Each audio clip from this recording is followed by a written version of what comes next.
मैं कहीं इस सृष्टि के बनाने में उलझ ना जाऊं, सृजन में मेरा मोह ना हो जाए, ऐसी कृपा आप करो। तब भगवान ने कहा, ब्रह्मा जी मैं तुम्हें अपना रहस्यमय ज्ञान प्रदान करूंगा। जैसे मेरे गुण, जैसा कर्म, जैसा भाव, उस ज्ञान को तुम मेरी कृपा से जान जाओगे। तथैव तत्व विज्ञानम अस्तुते मदनुग्रहात्, मेरे अनुग्रह से उस दिव्य ज्ञान को, आत्मज्ञान को, ब्रह्म ज्ञान को तुम आत्मसात कर लोगे। और उस ज्ञान को आत्मसात करने के बाद सृष्टि के सृजन में मोह नहीं होगा, सृष्टि के पालन में अहंकार नहीं आएगा, और सृष्टि के लय में शोक नहीं होगा। और भगवान ने चतुश्लोकी भागवत की ये दीक्षा दी है 4 श्लोकों में। मेरे भाई बहन, ये भागवत का सार है। 4 श्लोकों में पूरे इस भागवत के द्वारा हमें क्या जानना है, ये मूल है। इसे मूल भागवत कहते हैं, चतुश्लोकी भागवत। भगवान ने कहा पहले श्लोक में, हे ब्रह्मा जी आप इतनी बात अपने जीवन में धारण कर लो कि संसार जो देखने, सुनने, समझने में आता है, जब नहीं था उससे पहले केवल मैं ही मैं था। अहमेवा समेवाग्रे नान्यद यद सद सत्परम पश्चादहं यथेतच्च यो विशिष्येत सोऽस्म्यहम्। अग्रे अहम एव आसम, ये सद असद जगत कुछ भी नहीं था, तब केवल मैं ही मैं था। पश्चाद अहम, और ये जब जगत नहीं रहेगा तब भी मैं ही रहूंगा। मेरे भाई बहन, पहले भगवान थे, बाद में भगवान रहेंगे, तो बीच में ये न्याय है। आदौ अंते च यदस्ति वर्तमाने भी तत्तथा। जो पहले में रहता है, जो बाद में रहता है, बीच में भी सत्ता उसी ही की रहती है, भले ना दिखे, वही वह रहता है। इसलिए बीच में भी मैं ही हूं। यत एतच्च, जो कुछ देखने, सुनने, समझने में आता है वो मैं ही हूं। अच्छा, जो शेष रहेगा इस संसार के मिटने के बाद, वो भी मैं ही हूं। पहले, बीच में, अंत में एकमात्र मैं ही मैं हूं, ऐसा तुम दृढ़ निश्चय कर लो, ये मान लो, ये जान लो। तो महाराज, आप ही संसार के पहले थे, आप ही संसार के बाद हो, तो अभी आप होते हुए भी दिखते क्यों नहीं? इसमें क्या कारण है? तब भगवान ने दूसरे श्लोक में कहा, यही तो मेरी माया का कार्य है। माया क्या करती है? ऋतेर्थम यत् प्रतीयेत न प्रतीयेत चात्मनि तद विद्यादात्मनो मायाम यथा भासो यथा तमः। माया का कार्य यह है कि जो है परमात्मा उसको दिखने नहीं देती, जो नहीं है संसार उसको दिखा देती है। लेकिन जो दिखता है वही सत्य हो, ये जरूरी नहीं है। यथा भासो यथा तमः। 2 उदाहरण दिए। जैसे रात्रि के अंधेरे में पड़ी तो रस्सी है, लेकिन हम उसमें सांप को देखते हैं। अब बताओ, उसमें सांप है? अरे भाई, अगर सांप होता तो प्रकाश के बाद में वो सांप कहां गया? नहीं है। दूसरा उदाहरण दिया, सूर्य की गर्मी में हमें पानी दिखाई देता है,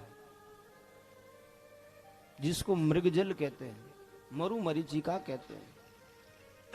दिखता है वो, लेकिन है नहीं। उस जल के द्वारा कभी कोई स्नान करके ठंडक नहीं पा सकता, पी करके प्यास नहीं बुझा सकता, केवल देखता, दिखने का है। ऐसे ही ये संसार केवल दिखने का है। इसीलिए तो संसार की वस्तुओं को पाकर आज तक कोई सुखी नहीं हुआ।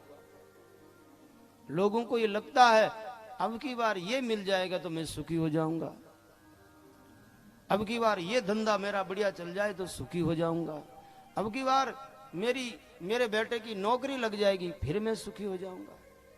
लगता है मैं सुखी हो जाऊंगा, लेकिन आज तक संसार के इन पद पदार्थ को पाकर के कोई पूर्णतया सुखी नहीं हुआ। ज्यों ज्यों संसार की वस्तु पदार्थ मिलेंगे और लालचा बढ़ेगी और इच्छाएं बढ़ेगी और कामनाएं बढ़ेगी और आदमी दुखी का दुखी रहता है, क्योंकि ये है नहीं। जो नहीं है उसको पाकर के हम सुखी होना चाहते हैं। आदमी कभी सोचता भाई अब तो मैं बहुत सुखी हूं, बेटे काम में लग गए, घर में भगवान की दया से धन दौलत बढ़िया है, समाज में इज्जत है, लेकिन तब तक क्योंकि संसार तो मिथ्या है, कोई अपना प्यारा बेटा चला गया दुखी हो गए। ये रिवाज ही है, संसार में पूर्णतया कोई सुखी रह ही नहीं सकता। ये घटनाएं हमको बताती है मेरे भाई बहन, ये मिटने वाला संसार, ये प्रत्येक क्षण हमसे दूर होने वाला संसार, इनसे अगर हम सुख चाहेंगे तो बदले में दुख ही मिलेगा, क्योंकि ये है नहीं। रहने वाला परमात्मा है, वो नित्य रहता है, बस उनको हम पहचाने। लेकिन माया के कारण वो दिखाई नहीं देता। ब्रह्मा जी ने पूछा प्रभु क्या आप संसार को बना के संसार से कहीं दूर छुपे हो? भगवान ने कहा नहीं, संसार के भीतर व्याप्त हूं। यथा महांति भूतानि भूतेषु चावचेष्वनो प्रविष्टान्य प्रविष्टानि तथा तेषु न तेष्वहम्। बड़ी मजेदार बात भगवान कहते हैं, मैं संसार के भीतर रहता भी हूं और अंदर रहता हुआ भी इनसे अलग हूं। इनसे अलग हूं इसका मतलब संसार के विकार मुझ में नहीं है, ये संसार के दोष मुझ में नहीं है। जैसे उदाहरण दिया, मिट्टी से घड़ा बनाओ। अब ध्यान दीजिए, घड़ा बनने से पहले मिट्टी थी कि नहीं थी? जब घड़ा का आकार बना उससे पहले मिट्टी थी, और उसी मिट्टी से कुम्हार ने चाक पर एक घड़ा की आकृति दे दी, घड़ा बन गया। अब कोई कहे भाई घड़ा तो बन गया लेकिन मिट्टी कहां गई? मिट्टी कहां है? अरे उस घड़े के रूप में मिट्टी ही तो है। अगर घड़ा में से मिट्टी को निकाल लिया जाए तो घड़ा नाम की कोई चीज रह नहीं सकती। ऐसे ही जगत जगदीश से पैदा हुआ, परमात्मा से ये जगत पैदा हुआ, लेकिन जगत के रूप में परमात्मा ही तो है। अगर परमात्मा को विलग कर दिया जाए तो जगत नाम की कोई चीज नहीं रहेगी। अच्छा, समय पाकर घड़ा टूट गया, फूट गया, तो मिट्टी आखिर मिट्टी बची।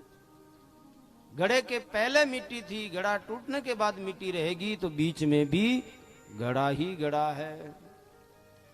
बस हमारी नजर किसे देखती है? सुनार ने सोना से गहना बना दिया।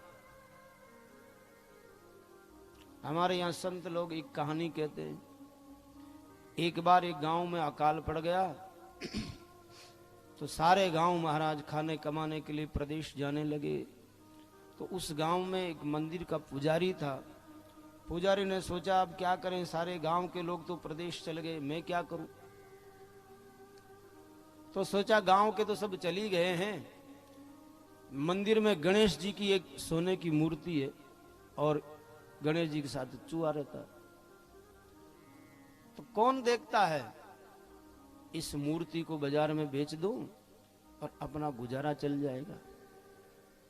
जब लोग वापिस आएंगे, सेवा पूजा होगी तो वापिस बनवा ली जाएगी। वो गणेश जी की सोने की प्रतिमा और चूहा दोनों को लेके सुनार के पास पहुंचा। अब गणेश जी छोटे थे, चूहा बड़ा था। सोनी जी के पास ले गए, महाराज गणेश जी और चूहा को बेचना है। अब सोनी जी ने जो ही तराजू में रखा तो गणेश जी तो कम थे और चूहा भारी था, तो गणेश जी की कीमत कम लगाई और चूहे की कीमत ज्यादा, क्योंकि उसमें सोना ज्यादा था। बोले भाई गणेश जी तो 2000 रुपए के हैं और ये चूहा 5000 का है। उस पुजारी ने कहा, सोनी जी आपका दिमाग काम करता कि नहीं करता? बोले क्या? अरे बोले ये गणेश जी है जिसका तो आप 2000 बता रहे, और ये तो इनका चूहा, इसका वाहन, उसके 5000 बता रहे।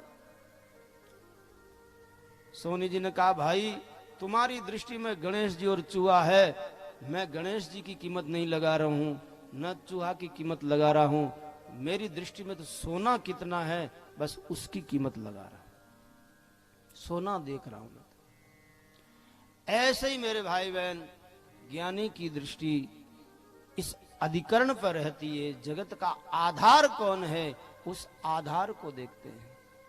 देखो संसार न भगवान की दृष्टि में है, न जीवन मुक्त महापुरुषों की दृष्टि में है। संसार केवल और केवल अज्ञान के कारण सत्य प्रतीत होता है। इसलिए हे ब्रह्मा जी, अपनी दृष्टि उस अधिकरण पे रखो, आधार पे रखो, दृष्टि उस सोना पे रखो, तो नाम रूप का कोई ज्यादा असर नहीं होगा। बस इतनी सी बात अगर जान ले, एतावदेव जिज्ञासम तत्व जिज्ञासुनात्मनः अन्वय व्यतिरेकाभ्याम यत् सर्वत्र सर्वदा। एतावदेव जिज्ञासा, बस इतनी जिज्ञासा कर ले, इतना जान ले। क्या? ये जितना जो कुछ है सब परमात्मा ही परमात्मा है, और इसके लिए दो विधा है, अन्वय और व्यतिरेक विधि। या तो कारण पर दृष्टि रखें, कारण सत्य है, उस सत्य को पकड़े, अथवा तो कार्य को देखकर, प्रत्येक कार्य विनाश में जा रहा है, बनता है, बढ़ता है, फिर घटता है और एक दिन मिट जाता है। इन सब के मिटते मिटते जो शेष रहता है वही सत्य है। इसको व्यतिरेक विधि कहते हैं, इसे निषेध विधि कहते हैं। संसार का निषेध करते करते जो शेष रहे उसी में अपना चित्त लगाए। ये शरीर दिखता है, लेकिन भाई शरीर बचपन में छोटा था, जवानी में फिर बड़ा हुआ, बूढ़ापा में बड़ा होता होता जीर्ण होने लगा और एक दिन मर गया। शरीर तो मर गया, लेकिन शरीर को जानने वाला थोड़ी न मरा है। हम कहते हैं देखो मैं बचपन में ऐसा था, मैं जवानी में ऐसा था, मैं बुढ़ापा में ऐसा हूं। बचपन जवानी बुढ़ापा तो बदला, लेकिन मैं ऐसा था, मैं ऐसा हूं, ये कहने वाला आत्म रूप, इस शरीर के भीतर बैठा हुआ आत्म रूप में जो परमात्मा, वो तो बदलता नहीं, वही सत्य है, उस पर दृष्टि रखें। हे ब्रह्मा जी, उस आत्मा पर अगर दृष्टि रहेगी, और जो अपने आप को जानता वही उस ब्रह्म को पहचानता है। देखो पहले ज्ञान होता कि मैं ब्रह्म हूं, मैं उस परमात्मा का अंश हूं, तब सारी सृष्टि ब्रह्ममय दिखती है। आदौ ब्रह्म अहम अस्मि इति अनुभव उदिते खलविदम ब्रह्मेति पश्चात। भगवान शंकराचार्य कहते हैं पहले मैं ब्रह्म हूं, मैं शरीर नहीं हूं, मैं इस शरीर का दृष्टा, इस शरीर को जानने वाला आत्मा हूं, ये ज्ञान होता है, तब सारे संसार में वो परमात्मा नजर आते हैं, उस परमात्मा का दर्शन होता है। क्योंकि जैसा शरीर है वैसा ही सारा संसार है। इसलिए हे ब्रह्मा जी, इतना जान लो, भगवान कल्प विकल्पेषु न विमुह्यति करहिचित। फिर संसार के रचना में और संसार के मिटने में आप कभी हर्ष और शोक को प्राप्त नहीं होंगे। इस प्रकार ब्रह्मा जी को चतुश्लोकी भागवत का उपदेश दे के भगवान अंतर ध्यान हुए और ब्रह्मा जी ने नारद जी को कहा, बेटा तुम इस ज्ञान में स्थित होकर के इसका विस्तार करो, त्वम एतद विपुली करो।